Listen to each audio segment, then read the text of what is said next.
We assure you that we will not fall in blessing and fortunate to have a convoy of an anchor state Kenya failing to pay rent. Na hii tunasema, but it is necessary that we let you know. Let me conclude, Your Excellency, by thanking my colleagues, single out Lieutenant General Njiru for being a good whip and using his good position as a Lieutenant General to whip us to order wherever we were late to classes, for being there for us to amplify as officer, for being able to come to know each other and if you know, you know. I conclude.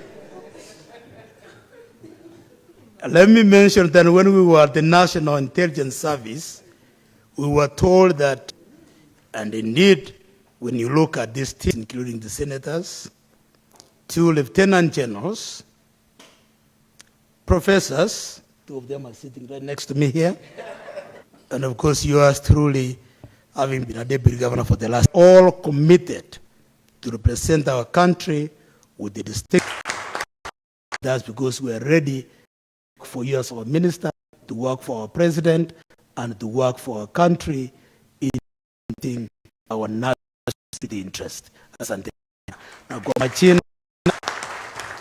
majina naitwa Joash Mahangi.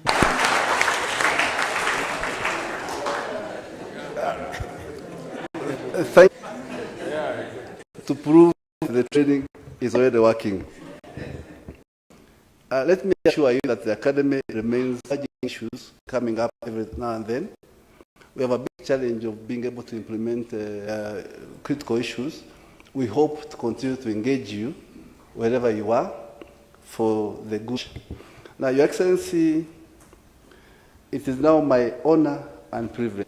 May I call upon you now, Your Excellency, to address them, and not only to address them, but also to bring the training program to a close. Karibu sana, Excellency.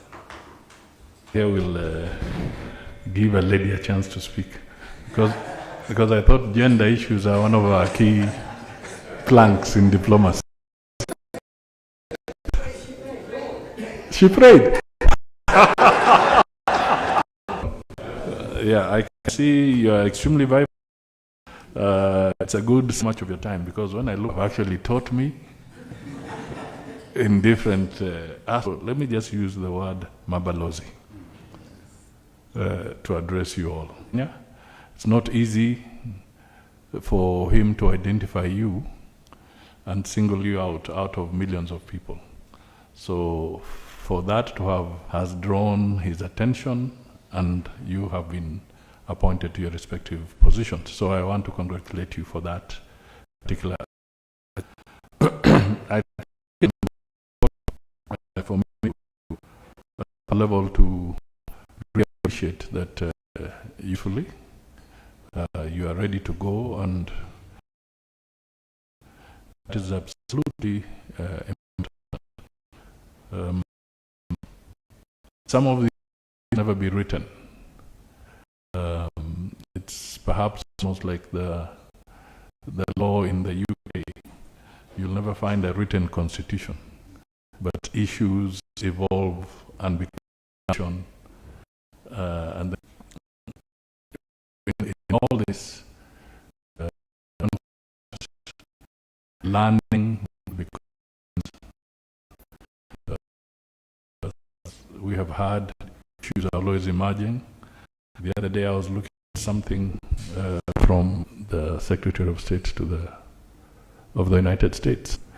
So you can see things have a significant impact, and it has changed the art of war play that were never there before. And he knows I've been quite passionate about our foreign policy across the globe. And other parliamentarians around this table, because about foreign policy. We talk about it in papers. We even have a peep into Parliament and out, so that Parliament has never quite engaged on what is Kenya's foreign policy. over the years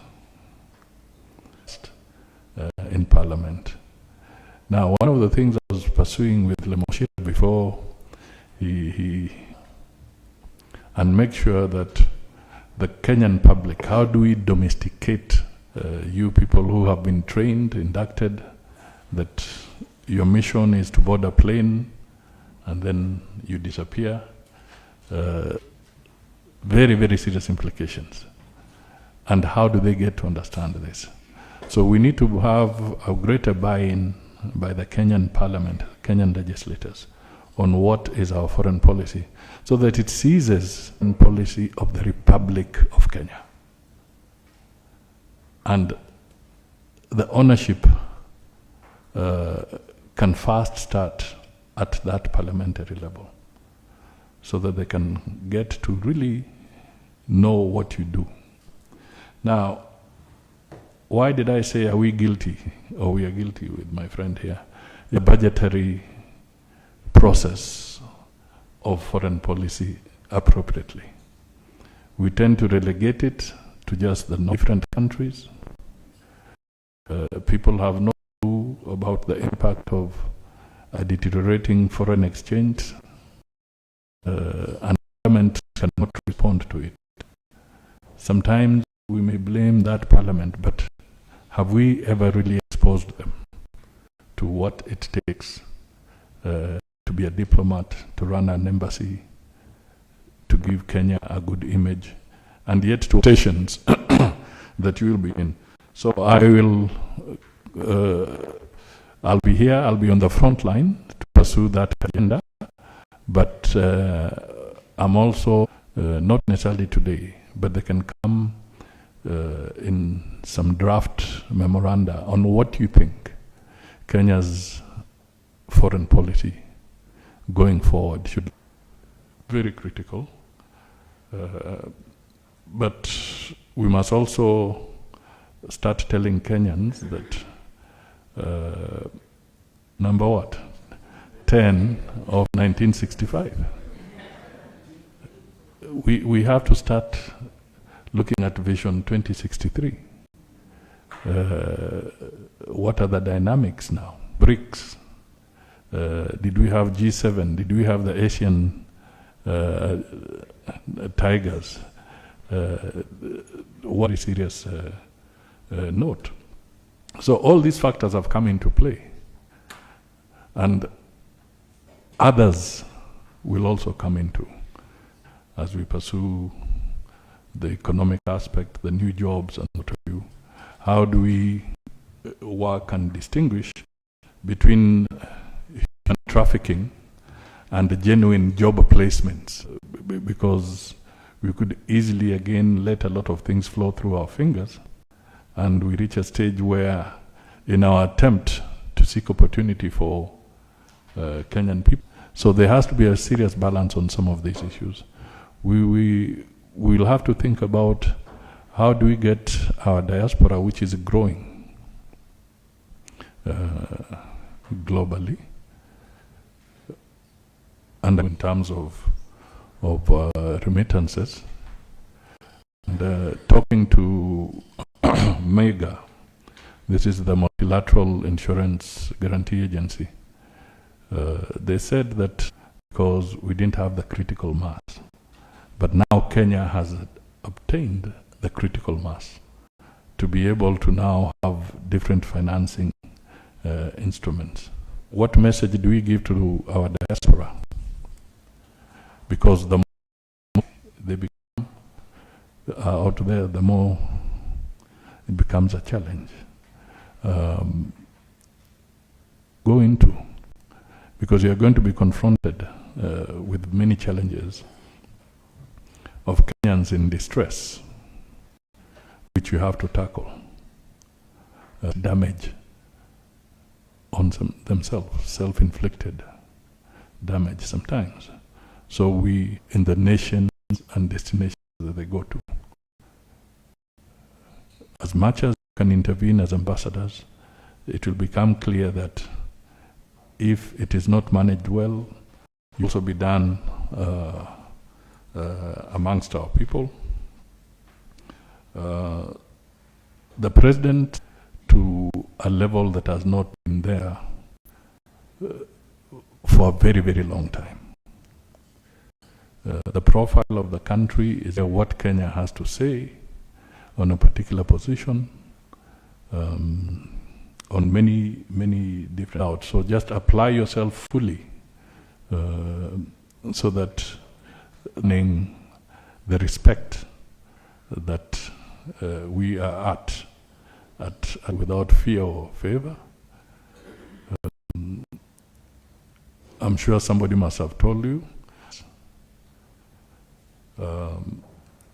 should never be taken for granted, because then you have very strong, there's a breach of rules and regulations, but the fact that you have always been consistent is so important.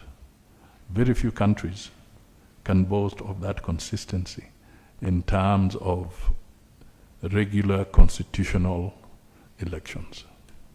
That an election has been nullified and the country did not break apart, but actually went back in accordance with the ruling of the court to go for, and in some other parts, but you have stood out very, very strongly.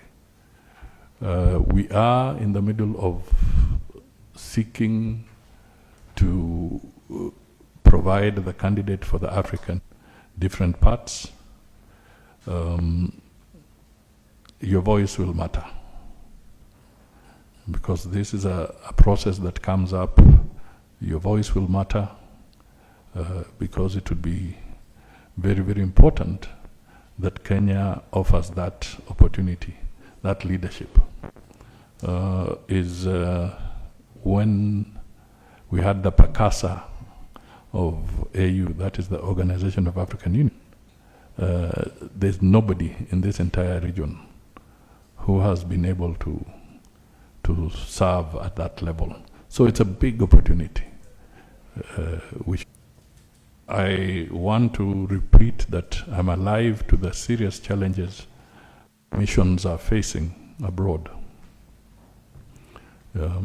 because I've encountered it directly, interacted with some of our representatives, and they've explained the challenges they face. And that is why we look at the whole issue of foreign policy and how it is funded, and funded so that it gives us the dignity,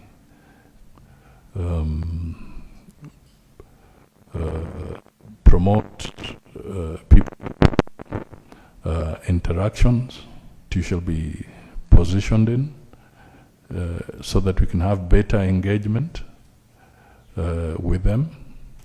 I'm sure as you take up here, you will find out what are the MOUs that exist in those MOUs or not.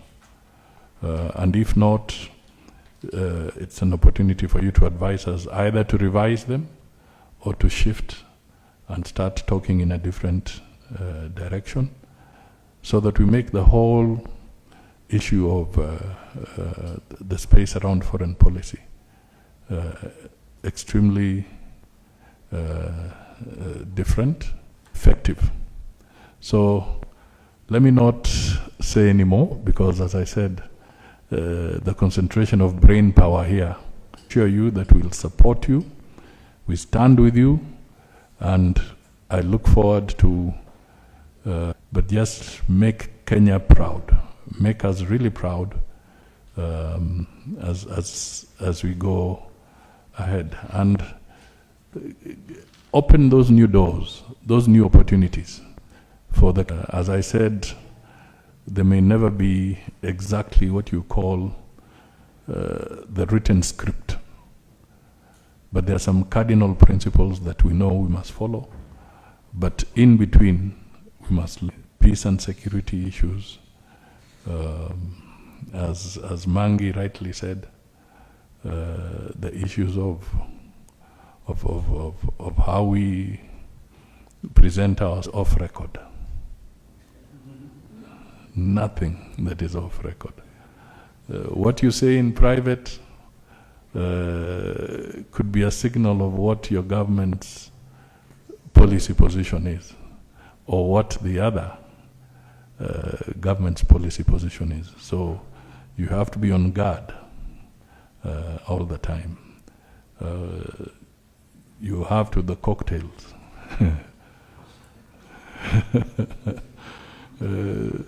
Don't be the first one to arrive and the last one to leave. so some of these things can be very, very, they can be very, very embarrassing, depending on how you have handled yourself, so that Kenya's name is always respected. Asante sana, and congratulations once again, and I look forward to your success.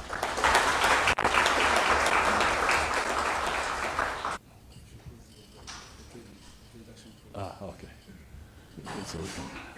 Okay, so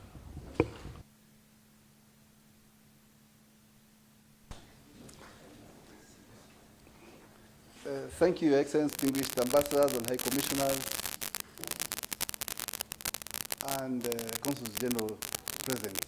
Award certificates of participation in that they did have gone through the training program to come forward, followed by Ambassador Timothy Kaluma.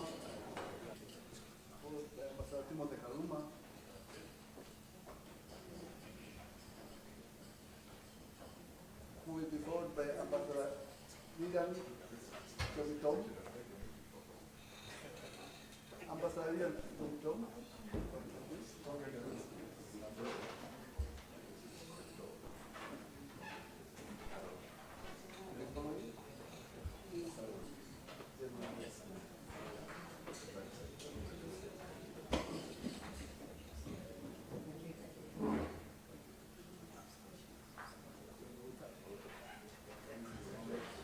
Followed by Ambassador